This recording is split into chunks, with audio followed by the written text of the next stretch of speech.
Hello guys, இன்னைக்கு நம்ம பார்க்க போகிறது மைன்கிராஃப்ட். இதில் நான் ஒரு ஒர்க்கிங் அயன் ஃபார்ம் செய்திருக்கேன். இல்லை கிரியேட்டிவ் மோடுக்கு போனேன். ஏன்னா இது கீழே வில்லேஜஸ் எல்லாம் 20 வீடு அடைச்சிங்கன்னா ஏதோ ஒரு காரணத்துக்காக அது ஒர்க் ஆகலை. அதனால திரும்பவும் போய் கிரியேட்டிவ் மோடில் போய் ஒர்க் பண்ணிக்கிட்டேன்.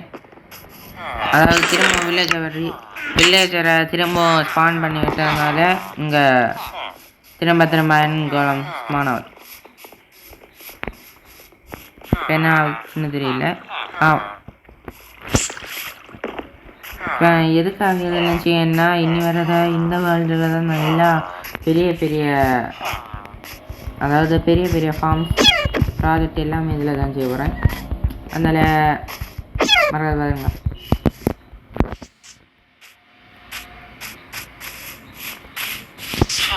சரி, அடுத்த ஃபார்ம் பண்ணும்போது நான் மீட் பண்ணுறேன். நான் இதுக்கு எங்கன்னு தெரியல. இது ஈஸி தான். 5x5 பிளாக்கை தோண்டிக்கிட்டு கீழே 8 பிளாக் போய் உள்ளுக்கு 20 பெட்டு வைக்கணும். ஒரு பிளாக் மேலே ஃபுல் லேயரும் கவர் பண்ணிவிட்டு உள்ளுக்கு வில்லேஜ் வச்சுட்டு இது ஃபுல் லேயரும் கவர் பண்ணி 2 வாட்டர் பக்கெட்டை இங்கே ஒரு வாட்டர் பக்கெட் அங்கே ஒரு வாட்டர் பக்கெட்டையும் ஊற்றி ஒரு காப்பர் 3 சைன் போர்டு. இது how to make simple iron forming தலைவர் எக்ஸ்பிளைன் பண்ணது ரொம்ப கடுப்பாக இருக்குது. சரி, இப்படி தான் ஒர்க் ஆகும். நான் பூனை இல்லை ஸ்பான் ஆகும், அதை கண்டுக்காதீங்க. ஏன்னா வில்லேஜஸ் பூனை ஸ்பான் பண்ணுவாங்க. எனக்கு தியரி என்னென்னா அயன் கோலம் எல்லா மாப்ஸையும் இங்கே ஸ்பான் ஆகும். என் தியரி என்னென்னா எல்லா மாப்ஸையும் கொள்ளதுக்காக தான் வில்லேஜஸ் இது பண்ணதுனால, அதாவது அயன் கோலம் க்ரீப்பரை ஒன்றுமே செய்ய மாட்டானா, அதனால க்ரீப்பரை துரத்துறதுக்காக தான் இந்த செட் ஸ்பான் பண்ணணும்.